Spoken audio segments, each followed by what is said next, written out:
John Calvin was born in Nyon near Paris on the 10th of July, 1509. He was thus only a child of 8 years old when Martin Luther, a man of 34 years old, nailed his famous 95 Theses to the door of the church in Wittenberg. Calvin did not experience the harsh upbringing that Luther had, but had a happy start to life, enjoying every prospect of success and numerous educational advantages. At the age of 12, he was appointed to a chaplaincy in a church in his hometown. His head was shaved and he received a tonsure. As he grew up, he wanted to become a priest and was soon noted for his intellectual ability, his blameless life, and his religious devotion. It was confidently anticipated that he would grow up to become a great defender of the Catholic Church. Calvin had heard of the new doctrines with a shudder, not doubting at all that those who believed them, the heretics, were worthy and deserving of the fires to which they were often taken.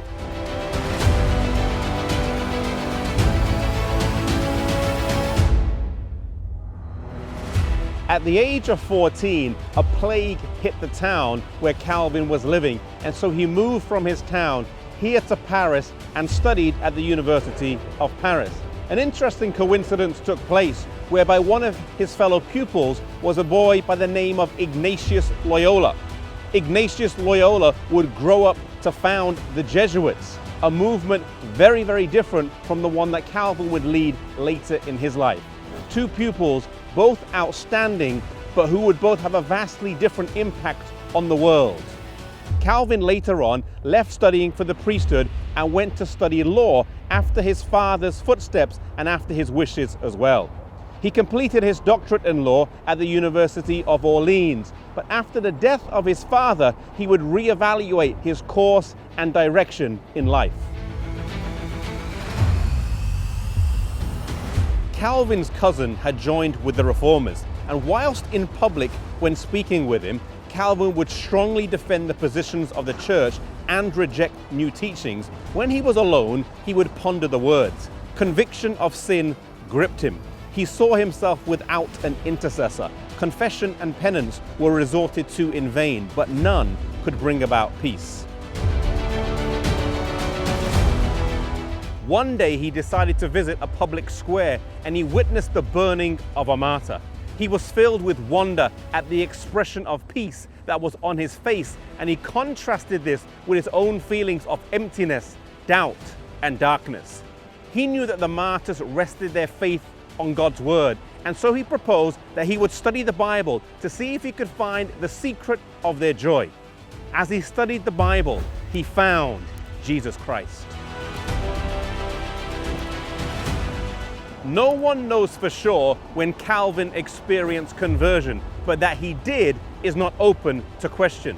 His conversion was definite enough to cause him to relinquish all income from church sources and abandon any idea of entering the legal profession. This decision would have been costly, causing him to give up an immense salary and all comforts that he was accustomed to in life.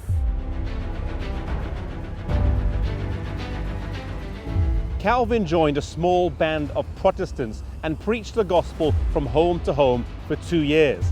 The authorities were determined to capture him and kill him, and they came to his place of abode. But due to the quick thinking of some of his friends, they detained the officers at the door for long enough to allow others to lower him out of the window, and he was able to flee the city. One thing that we learned from the life of Calvin is that no matter what you start out doing in life, it doesn't have to be that way for the rest of your life. He started out wanting to be a priest. His father wanted him to be a lawyer. He ended up doing neither of these things and would go on to be a great reformer who changed the face of the whole of Christendom. Maybe you're on a course of study that you don't really enjoy or know why you're there. Maybe you're doing something that your parents have imposed upon you and that you don't really feel is your calling. And God may be calling you to something different. And I want to appeal to you that if that is the case, then follow the leading of the Lord. You may have to change your course of study. You may have to change your occupation. But when you do that, that's when true satisfaction, purpose, and meaning comes in our lives.